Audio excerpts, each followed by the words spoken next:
The same output we obtained in the previous lesson could be achieved after using a while loop instead of a for loop. However, the structure we will use will be slightly different. Initially, we will set a variable x equal to 0, and we'll say, while this value is smaller than or equal to 20, print x. But please be very careful, and I mean it.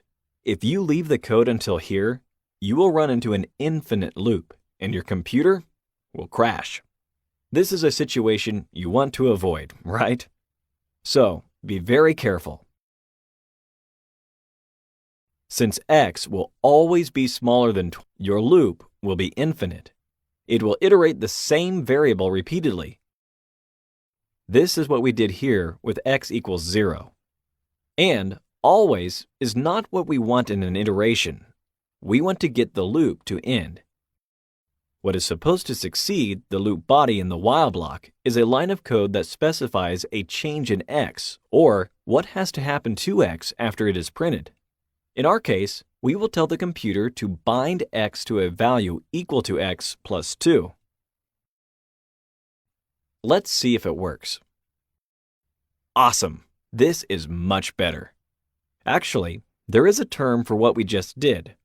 In programming terms, adding the same number on top of an existing variable during a loop is called incrementing.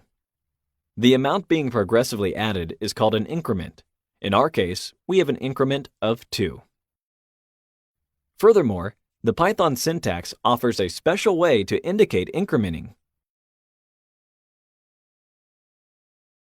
X plus equals 2 shows we are incrementing the value of 2 on top of the base x, just as if we had typed x equals x plus 2.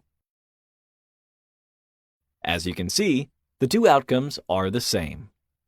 To conclude, whether you will use a for or a while loop will depend mainly on your personal preferences.